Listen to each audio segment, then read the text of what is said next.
Location of the study, ये purpose के अंदर हमने डिफाइन किया था, ठीक है। उसके बाद definition, general explanation of the central concept, ठीक है। आप एक जनरल डेफिनेशन दोगे कि हम रूरल एरियाज के स्टूडेंट्स को कैसे डिफाइन कर रहे हैं और उनकी कौन कौन सी प्रॉब्लम्स को आइडेंटिफाई करके एड्रेस करने जा रहे हैं। Then what are the best practices for writing purpose statement, be explicit, हमने पीछे क्या बात की थी। इम्प्लिसिट क्या करता है, कंफ्यूजन क्रिएट करता है, ठीक है। हिडन फॉर्म के अंदर कुछ ना कुछ चीजें आपने लिखी हुई होती हैं। एक्सप्लिसिटली आपने चीजों को डिफाइन करना है for avoiding the confusion of reader, कि रीडर कंफ्यूज ना हो। तो आपकी क्या होगी, be explicit and straight forward.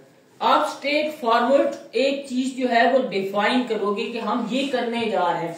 Align the purpose with the research design and approach, आप कौन सा, अब नैरेटिव के लिए अलग रिसर्च डिजाइन होगा, फिनोमेनोलॉजी के लिए अलग होगा, ठीक है। आप अपना बताओगे कि purpose with the research design and approach. जो आपके क्वेश्चंस होते हैं ना क्वालिटेटिव के अंदर, वो एक्सप्लोरेटरी नेचर के होते हैं, ठीक है। उसमें हम ये नहीं लिखते to find out the impact of this, ठीक है।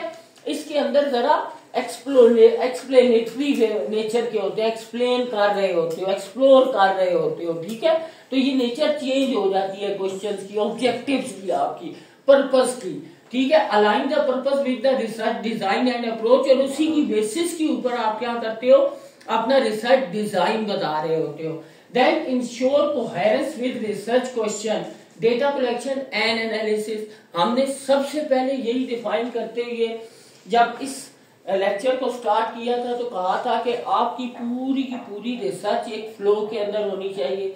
अब जब फ्लो हमने डिफाइन करना शुरू कर दिया, एक्सप्लिसिट होना चाहिए, purpose with the research design and approach होना चाहिए, ensure coherence with research question, वो रिसर्च क्वेश्चंस के साथ भी अलाइन होनी चाहिए, डेटा कलेक्शन के साथ भी, और डेटा एनालिसिस भी उसका चेंज हो जाएगा। हर स्टडी का data collection, data analysis techniques जो है वो डिफरेंट होंगी। फिनोमेनोलॉजी के अंदर क्या कर रहे हैं, एथनोग्राफी के अंदर क्या कर रहे हैं, किसी के अंदर थीमेटिक एनालिसिस करेंगे, किसी के अंदर आप केस एनालिसिस करेंगे, डॉक्यूमेंट एनालिसिस करेंगे, किसी के अंदर आप इंटरव्यूज कंडक्ट करेंगे, उनको ट्रांसक्राइब करेंगे, ठीक है। तो ये सारे के सारे जो है ना वो according to the nature of the study आप चीजें क्या कर रहे होगे, चेंज कर रहे होगे। Most of the time words to use in coding the purpose statement, कौन कौन से वर्ड्स यूज होने चाहिए आपकी पर्पस स्टेटमेंट के अंदर। नैरेटिव के अंदर नैरेटिव स्टडी, स्टोरीज, ये वर्ड यूज होंगे in order to identify the stories और collection of analysis of the stories, ठीक है, कलेक्शन ऑफ द स्टोरीज, ठीक है। इसी तरीके से लिव्ड एक्सपीरियंस, जिस तरह आपने लिखा होगा नहीं है लिव्ड एक्सपीरियंस ऑफ स्टूडेंट्स, ठीक है, तो वो नैरेटिव के अंदर आ रहा है ना, वो लिव्ड एक्सपीरियंस, ये वाला वर्ड आप यूज करेंगे। इसी तरीके से फिनोमेनोलॉजी के अंदर फिनोमेनोलॉजी आप कहेंगे डिस्क्राइब कर रहे हैं, फिनोमेना को आप क्या करते हैं, डिस्क्राइब करते हैं, ठीक है।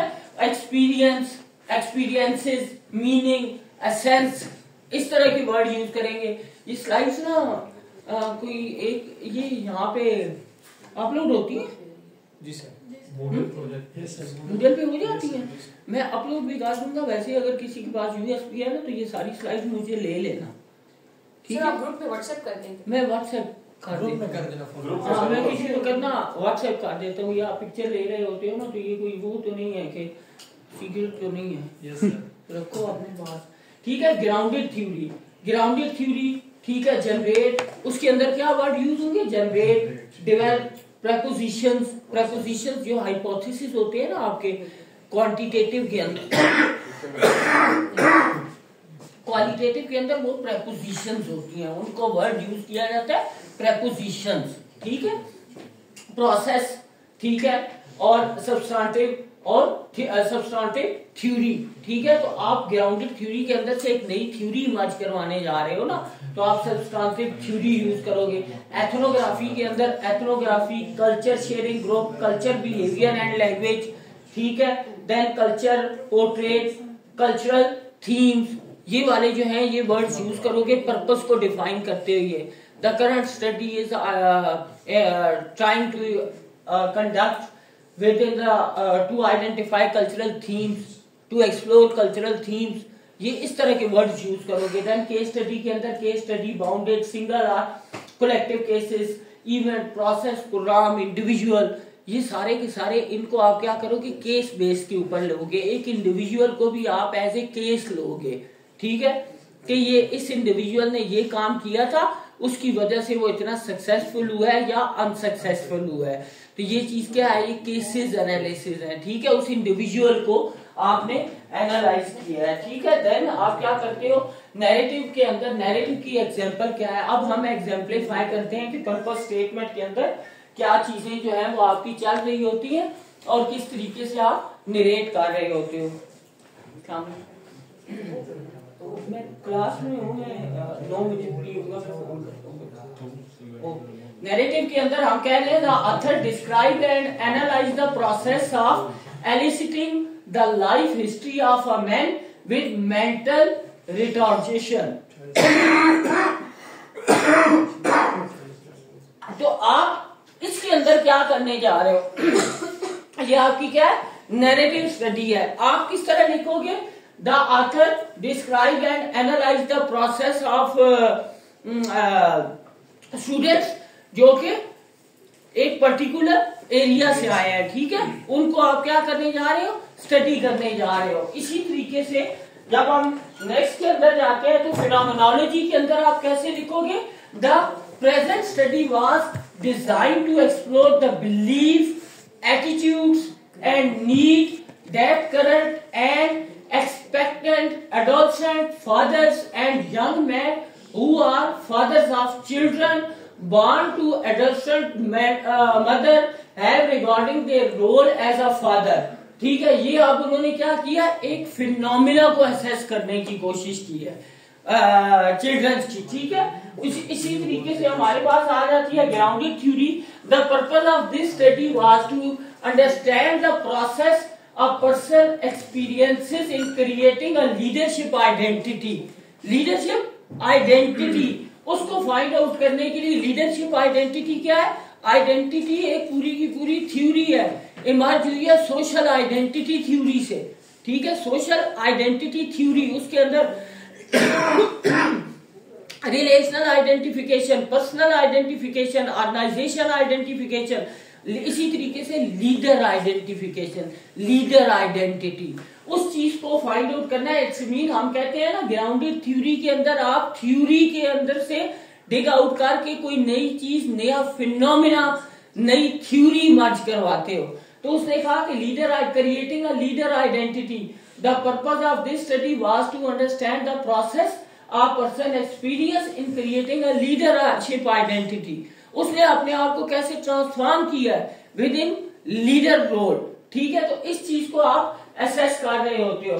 देन आपके पास आ जाता है ethnography. Ethnography, this article examines how the work and the talk of stadium employees reinforce certain meaning of baseball in society and it reveal how the work and the talk create and maintain ballpark culture, ठीक है। अभी ये recently इसका match हुआ था south Africa का और पाकिस्तान का, ओडीआई, सेकंड ओडीआई, ठीक है। फर्स्ट कल हुआ, एक पहला जो ओडीआई था वो देखे पूरा देखे। उसके अंदर ना आपने देखा होगा कि वो सलमान अली आगा और दूसरा सैम के साथ वो बड़ी गप लगा रहा था, मैंने वो देखा था। वो जब उसका तगड़ा रहे, ठीक है। और नसीम था नहीं, नसीम के साथ भी उसने किया है, नसीम के साथ, लेकिन ज्यादा जो उसकी साइम के साथ उसकी बहुत बड़ी पार्टनरशिप चली थी। हाँ, तो हर चीज, और वो इतना बोल रहा था, इतना बोल रहा था। हाँ, अच्छा चलो खैर है, कोई नहीं। इस ओवर में 4 हो गए हैं, अभी बस 2 बालें रहती भी हैं, खैर है, आराम से कर लेंगे, अगला ओवर देख लेंगे।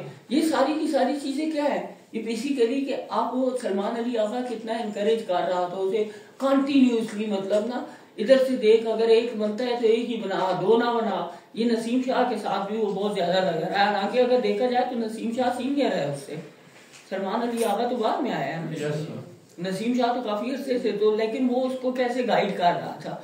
तो ये सारी की सारी चीजें क्या है, ये बेसिकली वो कल्चर है ना, हमारा कलेक्टिविस्ट कल्चर है। तो ये देखो कि एक बंदा जो है वो खुद तो कर ही रहा है वो सारी चीजें, लेकिन वो साथ दूसरे को भी चला रहा है, ठीक है। वो किसी जगह के ऊपर वो कैप्टन भी रहा है ना, जिम्बाब्वे वाली उसमें था, वो कैप्टन था Salman Ali Agha.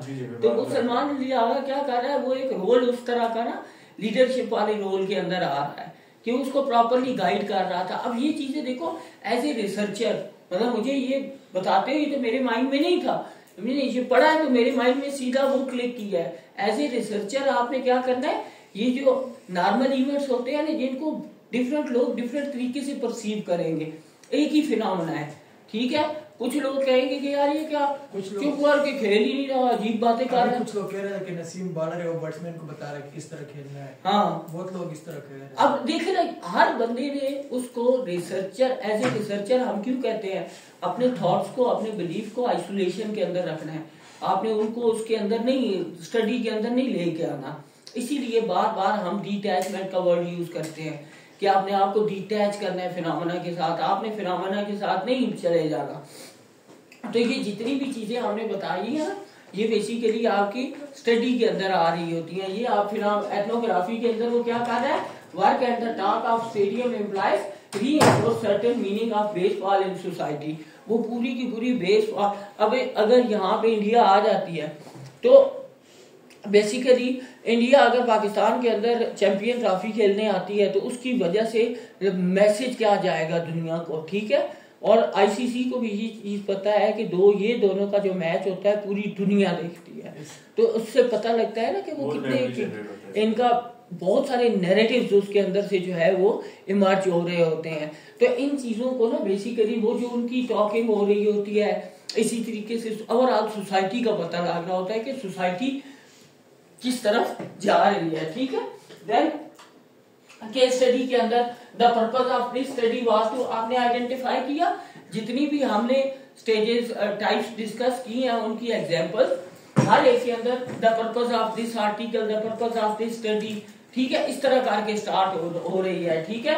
Was to describe the way, अब डिस्क्रिप्शन की बात हो रही है, the way in which 3 urban elementary school in partnership with the local publicly funded multi-purpose university used a similar array of material and human resource to improve their integration of technology, ठीक है। ये जिस तरह आपका होता है ना army public school है, अगर एक आज के दिन क्लास हो रही है ना एक जगह के ऊपर, सेम क्लास अगर कोयटा के अंदर है ना, सेम सिलेबस सेम कंटेंट उसी क्लास के अंदर वही पढ़ाया जा रहा होगा। वो किस लिए उन्होंने इतना इंटीग्रेट किया हुआ है कि अगर एक इंडिविजुअल की ट्रांसफर हो जाती है तो वो सिर्फ उस इंडिविजुअल की ट्रांसफर नहीं होती, उसके बच्चे की भी ट्रांसफर होती है। आर्मी पब्लिक स्कूल के अंदर वो जाके क्लास में बैठता है तो उससे नेक्स्ट लेक्चर वहीं से स्टार्ट होगा जहां से वो छोड़ के गया था, ठीक है। इतना इंटीग्रेटेड सिस्टम है। जिस तरह आप इकरा यूनिवर्सिटी के अंदर एक बहुत अच्छी जो चीज है वो क्या है कि आपके जो अंडर ग्रेड लेवल के ऊपर अगर आपके आउटलाइन सेम चल रही है, ठीक है, अगर 2 टीचर या 3 टीचर पढ़ा रहे हैं तो एक भी पेपर बनाएगा तो वो सारे अटेम्प्ट कर लेंगे स्टूडेंट, क्योंकि कंटेंट सेम था, कवर जब किया गया है, ठीक है।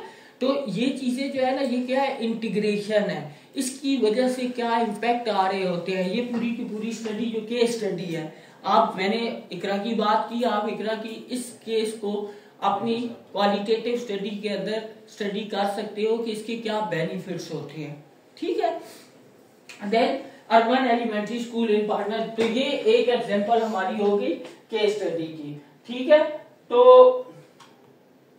रोल ऑफ रिसर्च क्वेश्चन, अब हमने कह दिया ना कि हमारे जो पर्पस होगा और क्वेश्चन, इन दोनों का तो पता लग गया। पर्पस ऑब्जेक्टिव होता है और क्वेश्चन जो है वो आपको बहुत स्पेसिफिक होना चाहिए कि आपकी स्टडी के अंदर क्वेश्चन क्या, ये प्रॉब्लम स्टेटमेंट क्या है, प्रॉब्लम क्या है, ठीक है।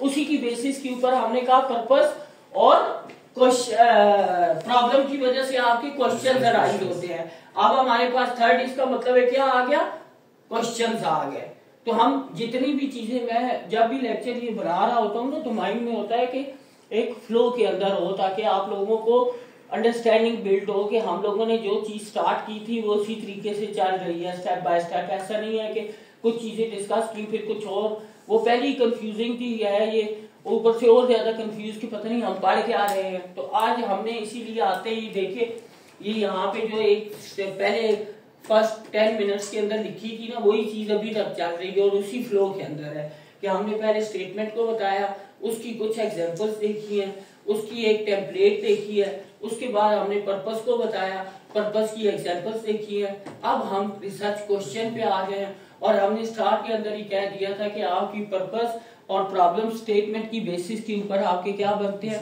क्वेश्चंस बनते हैं। ठीक है, तो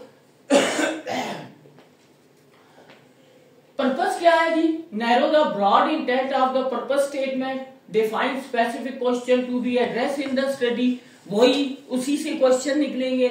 डिस्टिंक्शन क्या है दोनों में, पर्पस स्टेटमेंट और रिसर्च क्वेश्चन के अंदर जब हम कह रहे हैं कि पर्पस से ही निकलेंगे, पर्पस क्या होता है, ब्रॉड इंटेंट एंड डायरेक्शन होती है, और रिसर्च क्वेश्चन क्या होते हैं, स्पेसिफिक एंड फोकस एक्सप्लोरेशन होगी। ठीक है, वो जो आप पर्पस बताएंगे ना, वो तो जरा डिफाइन करेंगे कि पूरी की पूरी स्टडी का पर्पस क्या है। अब उस पर्पस को, एक पर्पस को अचीव करने के लिए 3-4 क्वेश्चंस होंगे, ठीक है, लेकिन वो स्पेसिफिक होंगे। वो चारों अगर इकट्ठे हो जाएंगे तो स्टडी का पर्पस फुलफिल हो जाएगा। लाइक हम कहते हैं to identify the impact of big 5 personality trait, ठीक है, ये पर्पस है हमारा, to find out the impact of big 5 personality trait on particular phenomena. और क्वेश्चंस क्या होंगे, what is the impact of introvert on this, what is the impact of agreeableness on this. ठीक है, तो ये क्या है, ये अब एक एक स्टेटमेंट के थ्रू, वो ब्रॉड था, ये स्पेसिफिक है। तो पर्पस आपका क्या होता है, ब्रॉड होता है, और जो आपके क्वेश्चंस होते हैं वो स्पेसिफिक होते हैं, एंड फोकस्ड एक्सप्लोरेशन होती है आपका फिनोमेना। ठीक है, जर्नल आर्टिकल के अंदर कैसे होता है, purpose statement often stands alone. आपके जो जर्नल आर्टिकल होते हैं उसके अंदर आपकी जो एक ही पर्पस होता है ना, उसी के अंदर ऑब्जेक्टिव हर चीज कवर कर रहे होते हैं आप। रिसर्च क्वेश्चन में नॉट बी एक्सप्लिसिटली स्टेटेड, आप रिसर्च आर्टिकल के अंदर रिसर्च क्वेश्चन जो है वो इतना ज्यादा डिफाइन नहीं कर रहे होते हो, इवन होते ही नहीं है। जितनी भी मेरी रिसर्चेज है ना, उनको अगर आप उठा के पढ़ो ना, उसके अंदर से क्वेश्चन आपको नहीं मिलेंगे, 1 या 2 के अलावा। ठीक है, क्वेश्चंस नहीं होते उसमें पर्पस डिफाइन किया जाता है, और पर्पस भी कोई बुलेट फॉर्म के अंदर नहीं होता, पैराग्राफ फॉर्म के अंदर होगा, निरेट हो रहा होगा, एक्सप्लेन हो रहा होगा। ठीक है, ऑन द अदर हैंड जो थीसिस होता है ना, थीसिस के अंदर research question, research objective, purpose, इन तीनों की अलग अलग हेडिंग्स होती हैं। ठीक है, ऑब्जेक्टिव जो है ना वो आप अलग से डिफाइन करते हो, क्वेश्चन अलग से डिफाइन करते हो, और उन क्वेश्चन के थ्रू ही आप डिस्कशन भी करते हो।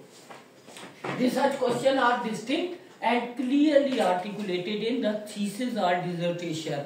On the other hand, in the article, you did not mention any kind of research questions explicitly. Then, research questions serve as encoding the approach inquiry, a tool to frame and foreshadow the research approach. ठीक है, आपके जो research question है ना, उसी की basis के ऊपर रिसर्च अप्रोच भी आप आइडेंटिफाई कर सकते हो कि ये क्या करना जा रहा है, नैरेटिव स्टडी कर रहा है, फिनोमेनोलॉजी कर रहा है, केस स्टडी कर रहा है, क्योंकि वो आपके क्वेश्चंस के अंदर लिखी हुई होगी। A guide to align method with the qualitative design, आप उसके अंदर बताओ कि मैंने कहा ना कि आप जो इम्पैक्ट फाइंड आउट करने जा रहे होते हो ना, तो वो इम्पैक्ट कैसे फाइंड आउट होता है, क्वांटिटेटिव के अंदर होता है। क्वालिटेटिव के अंदर इम्पैक्ट नहीं आप देख रहे होते हो, आप प्रपोज कर रहे होते हो। ठीक है, प्रपोजिशंस होती हैं उसके अंदर।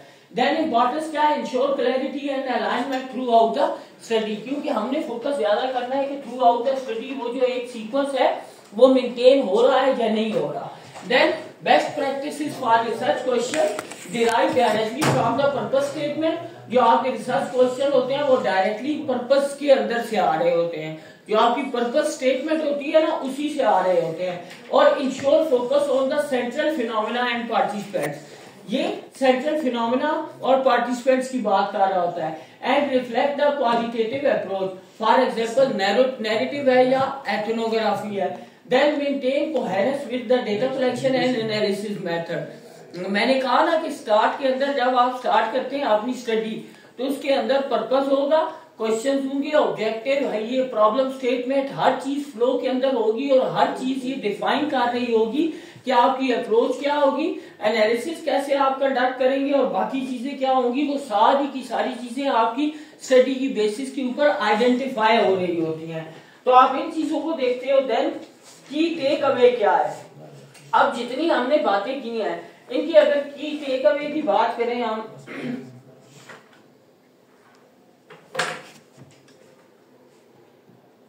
तो हमारे पास टेक अवे ये आए कि purpose statement and research question complement each other.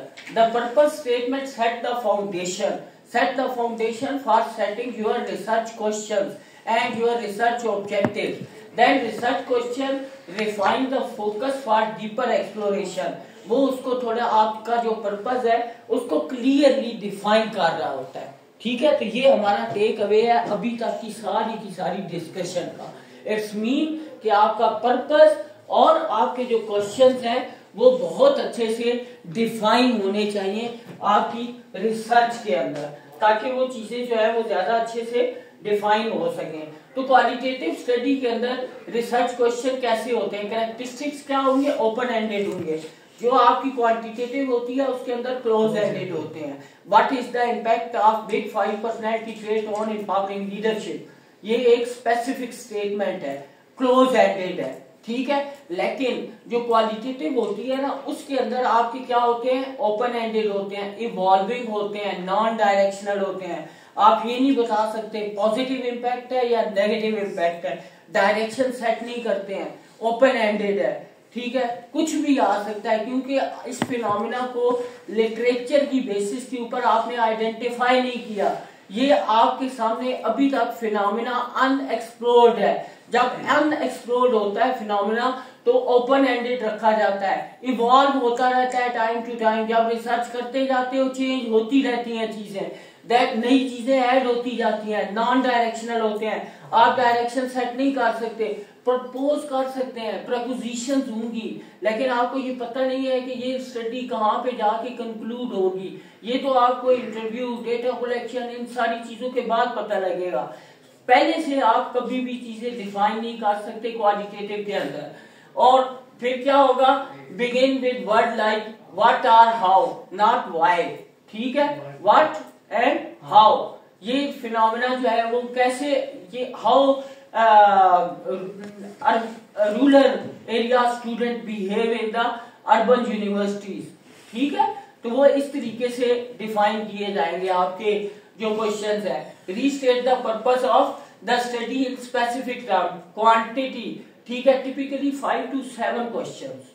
जो अभी आपने क्वेश्चन किया था 5 से 7 क्वेश्चन जो है, रिसर्च क्वेश्चन की बात कर रहा हूँ, वो जो आपने इंटरव्यू गाइडलाइन के लिए क्वेश्चन पूछने हैं वो नहीं, जो रिसर्च क्वेश्चन है।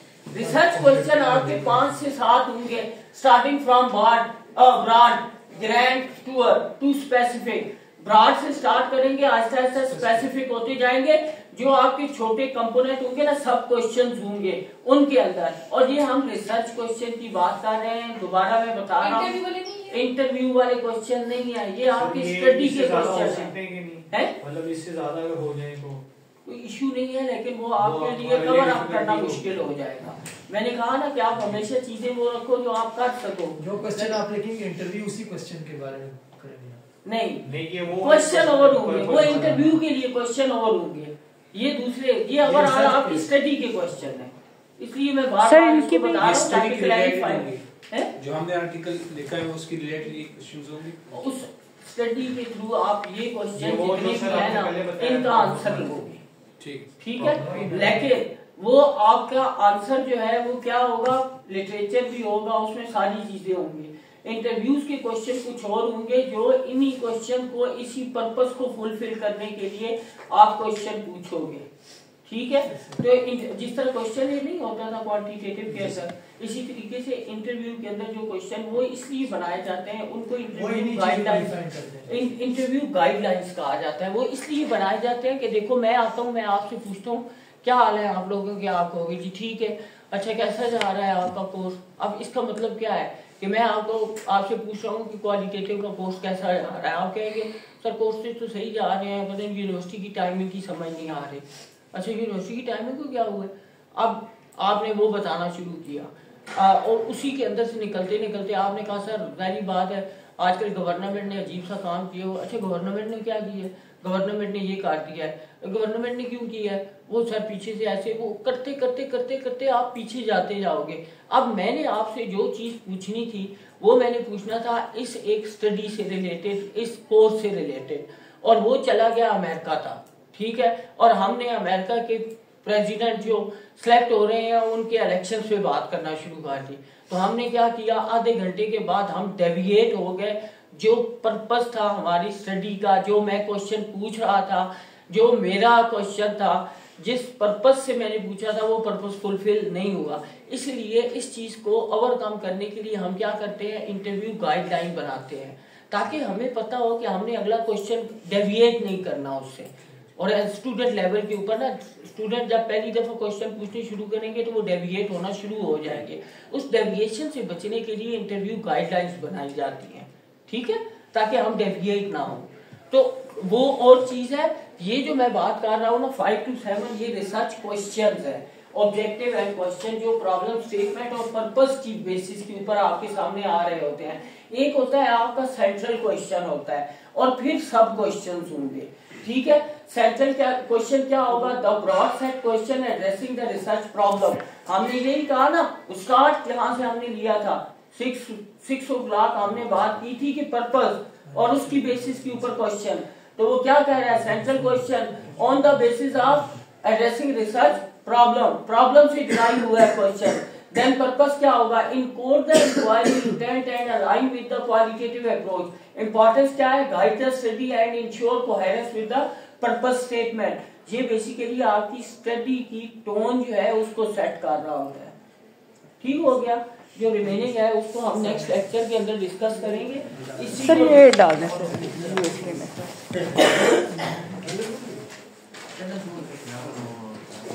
बाद में लेते हैं। यस सर, ठीक है सर। आपने मंडे को क्या पढ़ाना है सर?